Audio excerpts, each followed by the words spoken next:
ബാല ഇനി ഒരിടത്തും തോക്കോ ഒരു പരിപാടിയായിട്ടും പോകത്തില്ല. ബാലയുടെ പരിപാടി കഴിഞ്ഞു, ബാല നിർത്തി. ഇനി എവിടെയോട്ടെങ്കിലും പോയി ഇറങ്ങിയാൽ പിന്നെ ബാലയ്ക്ക് ഒരു സാധ്യതയില്ല. ബാല അവിടെ പിന്നെ നേരെ ഉള്ളിൽ പെട്ടെന്ന് കയറാം. ഇപ്പൊ കുറച്ച് താമസിക്കും.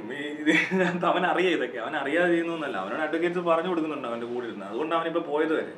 അവൻ എന്തുകൊണ്ട് അവിടെ പോകുന്നത് ചോദിച്ചാൽ അതിന് കാരണം എനിക്കറിയാം എന്താണ്, അതെങ്ങനെയാണ് അവൻ അറിയുന്നതെന്നും എവിടെ കൂടെ പോകുന്നതെന്ന് വരെ എനിക്കറിയാം. പോരെ? അങ്ങനെ അവൻ അത് ചെയ്യേണ്ട സമയത്ത് അവൻ ചെയ്തിട്ടുണ്ട്, അത്രേ ഉള്ളൂ. ഇത് ഇന്നലെ ഞാൻ പറഞ്ഞതേ ഉള്ളൂ. ഈ വീഡിയോ ഇട്ടപ്പോഴേ ഞാൻ പറഞ്ഞു നാളെ രാവിലെ കാണാം ഇവൻ ഇതുപോലത്തെ പണിയും കൊണ്ട് പോകുന്നതാണെന്ന് പറഞ്ഞു. നമുക്കറിയാം ഇവൻ എന്തുകൊണ്ടാണ് ചെയ്യുന്നതെന്നൊക്കെ, ഒരു സംശയമില്ല എന്ന കാര്യത്തിൽ. അതേ അവൻ ചെയ്തിട്ടുള്ളൂ, അല്ല കൂടുതലൊന്നും വലിയ ഒരു സംഭവം ചെയ്തിട്ടില്ല. അവൻ തോക്കും എടുത്തോണ്ടൊന്നും വരത്തൊന്നുമില്ല. പിന്നെ അവൻ വേറെ വല്ലവരെയും വിട്ട് വല്ലതും ഒപ്പിക്കാൻ നോക്കിയാലേ ഉള്ളൂ, ഡയറക്റ്റ്ലി ഒന്നും ചെയ്തൊന്നുമില്ല. കേസ് കൊടുത്തു ഇല്ല ഇല്ല, അവിടെ വെളിയൊന്നും വന്നിട്ടില്ല. ഇതുവരെ വന്നിട്ടില്ല. ഇവൻ എന്താ പരാതി കൊടുത്തേക്കെന്ന് നമുക്ക് അറിയത്തില്ലെന്നേ. ഇവൻ ഈ യൂട്യൂബ് വീഡിയോ വെച്ചിട്ട് ചെയ്യാനുള്ളതല്ല. നമുക്ക് ഇവരുമായിട്ട് യാതൊരു കോൾസ്, ഞാനും ബാലയും തമ്മിൽ ഫോൺ കോളില്ല, നേരിട്ട് കണ്ടിട്ടില്ല. മനസ്സിലായോ? ഈ കേസൊക്കെ നടന്നില്ല. ഞാൻ ആദ്യമായിട്ട് ബാലയെ കാണുന്നത് എപ്പോഴാണെന്ന് അറിയാം, അമൃതയുടെ കേസിന് ജാമ്യം എടുക്കാൻ പോയില്ലേ, അപ്പൊ ഞാൻ കോർട്ടിന്റെ അവിടെ നിന്ന് വീഡിയോ ഇട്ടു, ലൈവ് ഇട്ടിട്ടുണ്ടായിരുന്നു. അന്ന് ഞാൻ ആദ്യമായിട്ട് ബാലയെ കാണുന്നത് നേരിട്ട്. അതുവരെ ബാല ഞാൻ കണ്ടിട്ടില്ല. ബാല ഇവിടെ വന്ന് കയറിയതൊക്കെ മാക്കിന്റെ നേരെയാണ് കാണിച്ചത്, എന്റെ നേരെ അല്ല അവൻ കാണിച്ചത്. എന്നെ പിടിക്കാൻ വന്നിട്ട് അവനെ കിട്ടില്ല, എന്നാ പിന്നെ ഇവനൊക്കെ വരട്ടേക്കാന്ന് പറഞ്ഞുകൊണ്ട് ചെയ്ത പണിയാണ്. അന്നത്തെ ദിവസം ഒരു പ്രാവശ്യം ഈ ആറാട്ടനെ വിളിക്കുമ്പോൾ ബാല എടുക്കുന്നുണ്ട് ഫോൺ. അപ്പൊ ഞാൻ ബാലയുടെ ബാല ചേട്ടന്ന് വിളിക്കടാന്നൊക്കെ. ആര്?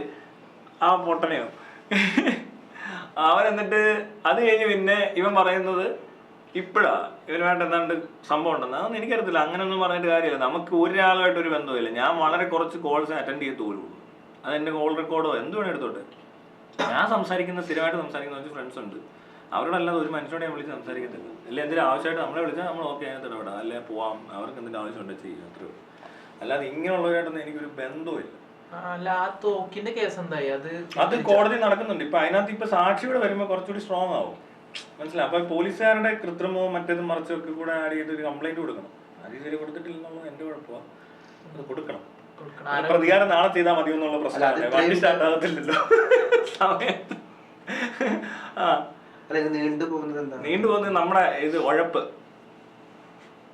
എനിക്കത് പറ്റിയിട്ടില്ല ഇതുവരെ കൊടുക്കാൻ. കംപ്ലൈന്റ് എഴുതാനായിട്ട് വക്കീലിന് സമയമില്ല, വന്നിട്ട് നടക്കാതെ പോകുന്നു. അത് കൊടുക്കണം, ഉടനെ കൊടുക്കണം. കാരണം ഓൾറെഡി ആളെ കിട്ടിയിട്ടുണ്ട്. പിന്നെ എടുത്തടിച്ചും കൊടുക്കേണ്ട ആവശ്യമൊന്നുമില്ല. ഒരു വർഷമായിട്ട് അതവിടെ ഇരിപ്പുണ്ടല്ലോ. ഇനി ഒരു വർഷം കൂടി ഇരുന്നാലും കുഴപ്പമൊന്നുണ്ടെന്ന് എനിക്ക് തോന്നുന്നില്ല. കോംപ്രമൈസ് എന്ന് പറയുന്ന സംഭവം ഇവനായിട്ട് എന്ത്? അങ്ങനൊന്നും ഇല്ല, ഒരിക്കലും ഇല്ല. എന്തിന് ഇവന് കാണിച്ചു കൊടുക്കുന്നതിനൊക്കെ മനുഷ്യർക്ക് കോംപ്രമൈസ് ചെയ്യാൻ പറ്റുമോ അവനോട്? ഫിനാൻഷ്യലി സെറ്റിൽമെന്റ് ചെയ്യാൻ ഒരു കോളൊക്കെ അന്ന് വന്നിട്ടുണ്ടായിരുന്നല്ലോ. അങ്ങനൊന്നും വന്നിട്ടില്ല. അത് നമ്മൾ ചുമ്മാ എവിടെ ഇരുന്നുകൊണ്ട് കൂട്ടുകാർ തമ്മിൽ അയക്കുന്ന സാധനങ്ങളൊക്കെ എടുത്തിട്ട് ഒരുത്തിനെടുത്ത് അയച്ചു കൊടുത്തതിന്റെ പ്രശ്നമാണ്. അല്ലാതെ അവനായിട്ട് ഒരു സംസാരമില്ല. കോംപ്രമൈസ് പരിപാടി ഇല്ലെടുക്കും.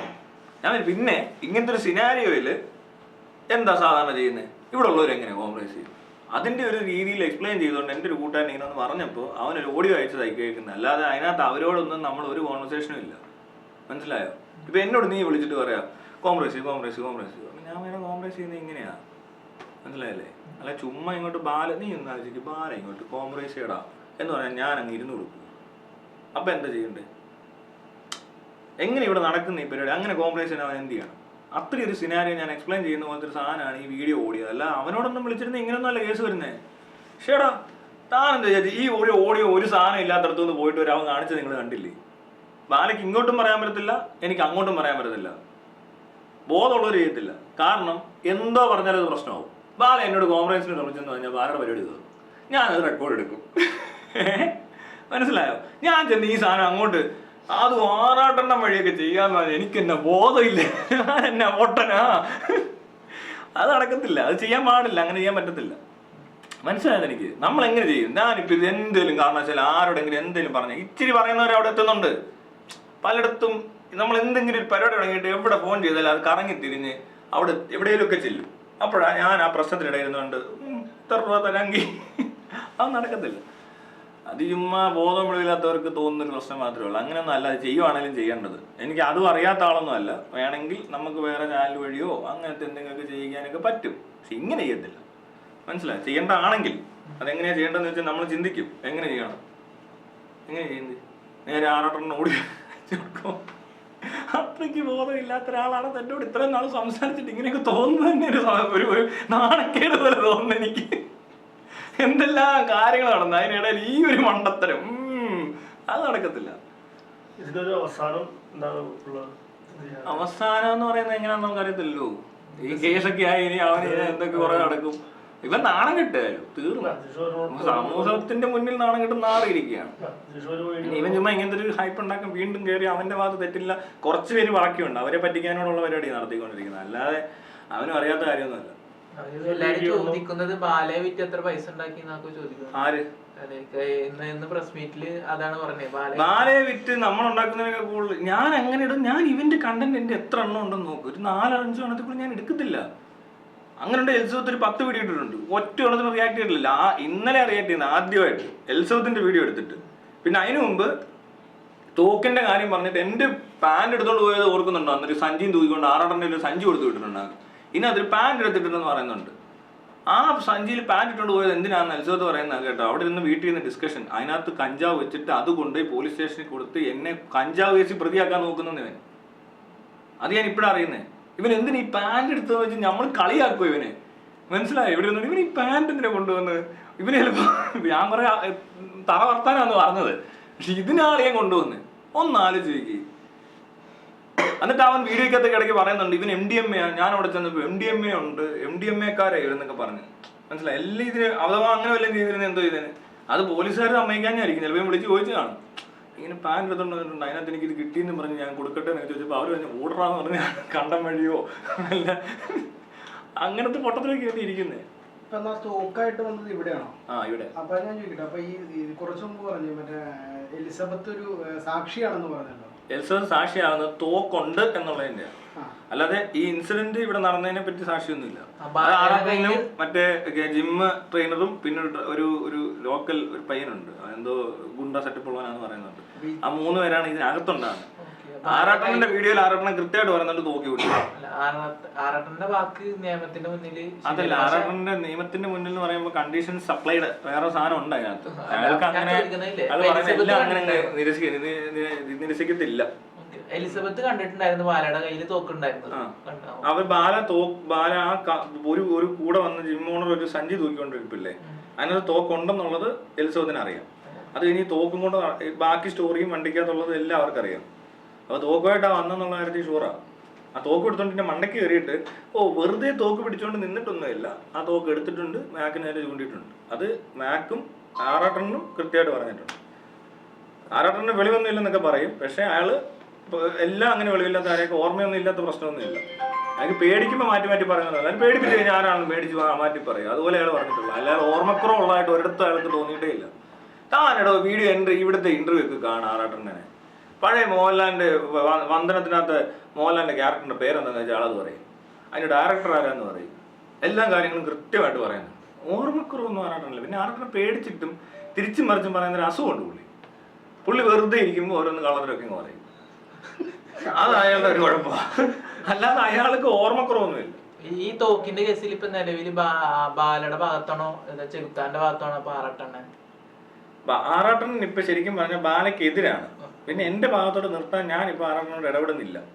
ആറാട്ടൻ വിളിച്ചാലും ഫോൺ എടുക്കത്തില്ല. ആറാട്ടനോടുള്ള കമ്പനി നിർത്തി. കാരണം ഇയാൾ ഈ അപവാദം പറയും. നമ്മൾ കൂടെ നടന്നിട്ട് പറഞ്ഞാൽ കുഴപ്പമില്ല, ചിലർക്ക് വിശ്വസിക്കും. ഇവൻ പറയുന്നത് കൊള്ളതാണോ? ഞങ്ങളിപ്പോൾ തമാശയ്ക്ക് ഇയാളെ കൊണ്ട് പറയിക്കാറൊക്കെ ഉണ്ട്, പക്ഷെ അത് കൂടാതെ എക്സ്ട്രാ പറയും. ഇപ്പൊ ഇയാൾ ഈ ബാലയുടെ കേസിൽ 10 ലക്ഷം രൂപ ചോദിച്ചു എന്നൊക്കെ പറഞ്ഞ ആൾക്കാർ വിശ്വസിക്കത്തില്ല. അത്രയും കള്ളത്തരങ്ങൾ പറയാൻ തുടങ്ങിയപ്പോൾ ഞാൻ ഒഴിവാക്കിയത്. അയാൾ അത് ബാലയെ പറ്റി പറയത്തില്ല, കാരണം അയാൾക്ക് ബാലയെ പേടിയാ. നമ്മളൊരു പേടിയില്ല, എന്തും പറയാം, അത് വേണ്ട. അങ്ങനെ ഇനി അടുപ്പിക്കുന്നില്ല. അയാൾ ഇനി ഒരിക്കലും അടുപ്പിക്കത്തില്ല, ഈ പരിസരത്ത് അടുപ്പിക്കത്തില്ല. ഫോൺ കോൾ പോലും അറ്റൻഡ് ചെയ്യത്തില്ല. ഇന്നലെ ഏതോ വേറൊരു നമ്പറിൽ നിന്നാണ് വിളിച്ചത്, അതുകൊണ്ട് എനിക്ക് അറ്റൻഡ് ചെയ്യേണ്ടി വന്നു.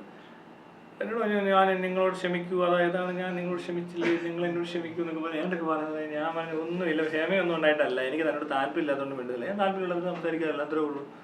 അത് എന്നോട് താല്പര്യം ഇല്ല.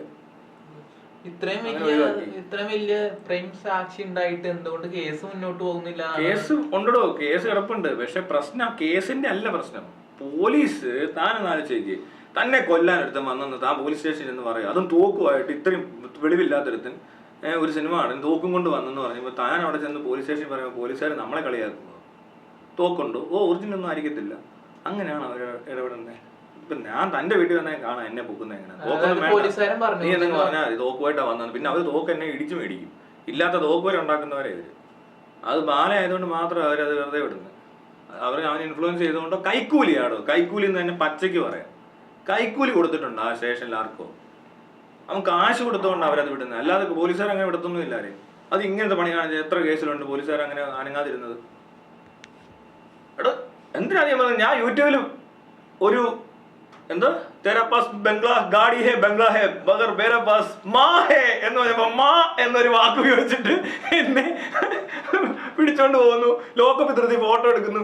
ഇവിടെ കൊണ്ടുവന്ന് തെളിവെടുക്കുക. എന്താ തെളിവെടുപ്പെന്ന് പറഞ്ഞോണ്ട് ട്രൈപ്പോഡ്, മൈക്ക്, ഗിംബില്, എന്റെ ഫോണ്, വേറെ എന്തൊക്കെയോ ഇവിടെ നിന്നൊക്കെ എടുത്തോണ്ട് പോവാ. അവർ വന്ന് കസേര എടുത്തോണ്ട് പോകാൻ പോവാന്ന്. അത്രയും ചെയ്ത ഒരു പോലീസ് സിസ്റ്റം നമ്മൾ കാണുന്നത്. നമുക്ക് നേരെ വരുമ്പോ ഇതാ സംഭവിക്കുന്നത്. സിദ്ദിഖ് എന്ന് പറഞ്ഞ ഒരാൾ ഏതോ മോഹൻലാലിനെ പറ്റി എന്തോ പറഞ്ഞപ്പോ ഈ മാ മേര പാസ് മേര മാ ഭാരത് മാ മാതാ എന്നൊക്കെ പറയുമ്പോ ഇവര് എനിക്കിതിനെ കേസ് എടുക്കുന്നുണ്ടല്ലോ. അത് യൂട്യൂബിൽ വീഡിയോ കണ്ടിട്ടില്ലേ? സഞ്ജു ടെക്കി ഒരു വെള്ളം കൊണ്ട് പോയിട്ട് വണ്ടി ഇടിച്ചിട്ടൊന്നും അല്ല കേസായത്. ആ വീഡിയോ എവിഡൻസ്. അതുപോലെ എൽസബത്തിന്റെ വീഡിയോയ്ക്ക് ഒരു റെസ്പോൺസും ഇല്ല. ഒരു പെൺകുട്ടി റേപ്പ് എന്നൊന്നും പറഞ്ഞാൽ വീഡിയോ എടുക്കത്തില്ല. അത് നമ്മൾ എടുക്കത്തില്ല. അത് ആളവിടെ വരണം. ഇപ്പൊ ഞാൻ ചെന്നിട്ട് പറയോ എല്ലാവരും ഒരു സംശയമാണ് ഇവരിങ്ങനെ എടുത്തു കഴിഞ്ഞാൽ പോലീസ് സ്വമേധ കേസ് എടുത്ത് നാളെ വന്ന് എലിസബത്ത് പറയാ ഞാൻ അങ്ങനൊന്നും പറഞ്ഞിട്ടില്ല എന്ന് പറയാൻ എലിസബത്തിന് പറ്റുമോ? അപ്പൊ അത് എവിഡൻസ് അല്ലേ? എവിഡൻസ് സ്ട്രോങ് അല്ലേ? അയാൾക്ക് പറയാൻ പറ്റും അയാളുടെ പ്രൊഫൈലില് അയാളുടെ ശബ്ദത്തിൽ അയാൾ ഇട്ട വീഡിയോ അയാൾ അല്ല ഇട്ടെന്ന് പറയാൻ പറ്റുമോ? അപ്പോൾ 100% ഇത് നമ്മൾ കോമൺ സെൻസ് ഉപയോഗിച്ചാൽ മനസ്സിലാവും ഇത് എവിഡൻസ് ആണെന്നുള്ളത്. അത് മാറ്റാൻ പറ്റത്തില്ല. ചുമ്മാ കത്തെഴുതി വിടുന്ന പോലല്ല. ഏറ്റവും നല്ല എവിഡൻസ് ഇതാണ്. നമ്മൾ കംപ്ലൈന്റ് എഴുതി കൊടുത്താൽ ചിലപ്പോൾ അവർ മാറി പോവും. അല്ലെങ്കിൽ ഇമെയിൽ അയച്ചത് വേറെ വല്ലവരാണെന്ന് അവർ അന്വേഷിക്കണം ഏത് ഐ ഡിന്നാണ് വന്നത്, ഇവരുടെ അഡ്രസ്സ് കറക്റ്റ് ആണോ എന്നൊക്കെ വെരിഫൈ ചെയ്യണം. പക്ഷേ ഫേസ്ബുക്ക് പ്രൊഫൈൽ അങ്ങനല്ല. അവർ കൃത്യമായിട്ട് വെരിഫൈഡ് അത് ഈസിയാ. അവർ നാളെ ചെന്നിട്ട് പറയും ഞാനല്ലെന്ന് പറഞ്ഞാൽ ഞാനിപ്പോൾ പറയാം ഞാൻ അങ്ങനെ പറഞ്ഞില്ലെന്ന് പറഞ്ഞാൽ ഇവരെന്നെ വെറുതെ വിടുവോ? യൂട്യൂബിൽ ഞാനല്ല പറഞ്ഞു എന്ന് പറഞ്ഞാൽ ഇവരെന്നെ വെറുതെ വിടുമെങ്കിൽ ഓക്കെയാ. എൽസബത്ത് അല്ലെന്ന് പറയുമ്പോൾ കേസെടുത്തത് കൊണ്ട് പോലീസിന് നാണക്കേടുണ്ടാവാം. അത് പറ്റത്തില്ല. അപ്പോൾ ക്ലിയർ എവിഡൻസ് ഉണ്ടായിട്ട് പോലും ചെയ്യുന്നില്ലെന്നുള്ളത് നമ്മൾ കോമൺ സെൻസ് ഉപയോഗിച്ചാൽ മനസ്സിലാകുന്നത്. അല്ലാതെ എനിക്ക് ഇതിൻ്റെ നിയമവശമോ അല്ലെങ്കിൽ ഇവിടുത്തെ ഫോർമാലിറ്റി എന്തോ ആണെന്നോ ഒന്നും എനിക്കറിയത്തില്ല. മനസ്സിലായോ? എനിക്ക് ശരിയല്ലേ?